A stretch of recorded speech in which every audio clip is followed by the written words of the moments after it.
Hello guys, আসসালামু আলাইকুম। আজকে চলে আসলাম নতুন একটা রান্নার রেসিপি নিয়ে। চলো যাই দেখি কি রান্না হচ্ছে। প্রথমে একটা হাঁড়ি বসিয়ে দিলাম, হাঁড়িতে দিয়ে দিলাম সয়াবিন তেল। এবার দিয়ে দিলাম কুচি করা পেঁয়াজ, এটা কিছুক্ষণ ভাজবো। এখানে আরেকটা রেসিপির জন্য বসিয়ে দিয়েছি ডাল সিদ্ধ। পেঁয়াজটা কিছুক্ষণ ভাজার পরে দিয়ে দিব আদা রসুন বাটা। আদা রসুনটা বেশ কিছুক্ষণ কষিয়ে দিয়ে দিব টমেটো। টমেটো দেওয়ার পরে দিয়ে দিব একে একে সব মশলা। নুন দিয়ে দিলাম, মরিচের গুঁড়া দিয়ে দিলাম, এবারে দিয়ে দিলাম হলুদের গুঁড়া, ধনিয়ার গুঁড়া, গরম মশলার গুঁড়া, জিরার গুঁড়া, অল্প একটু পাঁচফোড়ন।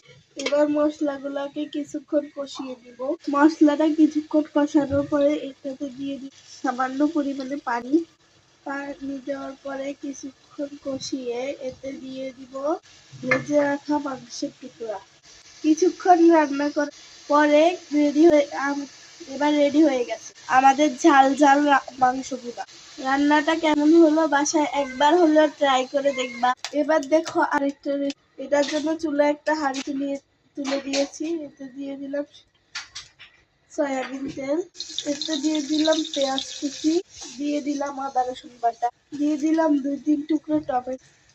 এখন দিয়ে দিচ্ছি মরিচের, হলুদের গুঁড়া, ধনিয়ার গুঁড়া আর একটু জিরার গুঁড়া, পরিমাণ মতো লবণ।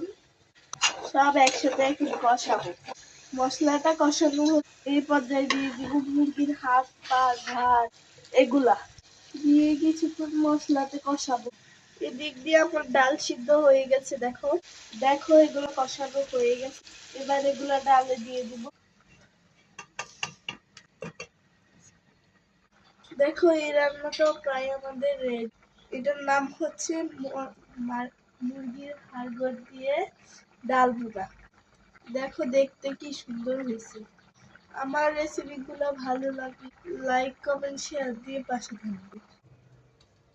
এই রান্নাগুলোর সাথে আম্মিকে বলছি আজকে মোটা ভাত খাবো, পোলাও খাবো, তাই তুলে দিলাম আরেকটা হাঁড়ি।